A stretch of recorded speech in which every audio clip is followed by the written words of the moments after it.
가압류 취소 신청 도대체 어느 법원에 해야 할까요? 이 질문 정말 많이 받는데요. 결론부터 말씀드리면 가압류가 실제로 집행된 곳을 관할하는 법원에 신청하는 게 일반적입니다. 하지만 이게 항상 정답은 아니에요. 사건의 주된 내용이 어디서 발생했는지 또 어떤 특별한 사정이 있는지에 따라서 관할 법원이 달라질 수 있습니다. 예를 들어 서울에서 돈을 빌려줬는데 채무자 재산인 부산 아파트에 가압류를 걸었다고 해보죠. 이때 채무자는 부산지방법원에 가압류 취소를 신청할 수도 있고 상황에 따라서는 원래 동어래가 있었던 서울중앙지방법원에서 다툴 수도 있습니다.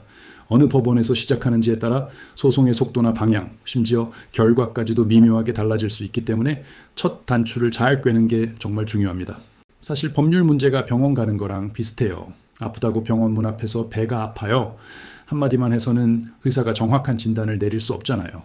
엑스레이도 찍어보고 피검사도 해봐야 어디가 문제인지 알 수 있는 것처럼 법률 문제도 상담을 통해 사실관계, 시점, 증거 하나하나를 꼼꼼히 뜯어봐야 합니다.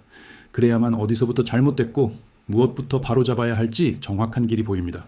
저희는 상담할 때 무조건 사건을 맡으려고 하지 않습니다.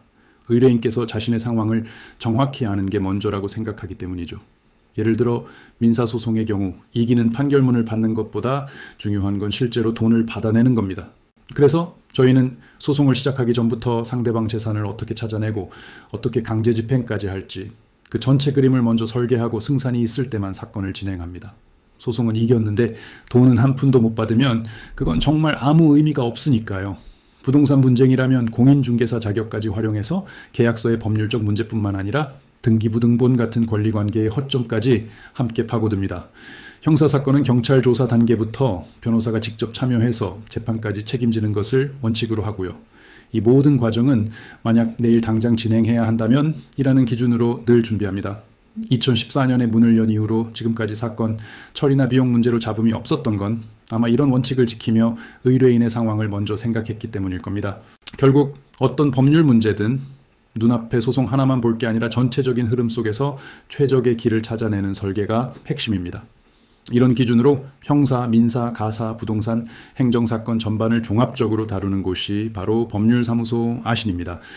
변호사와의 구체적인 상담이 필요하시면 본 영상의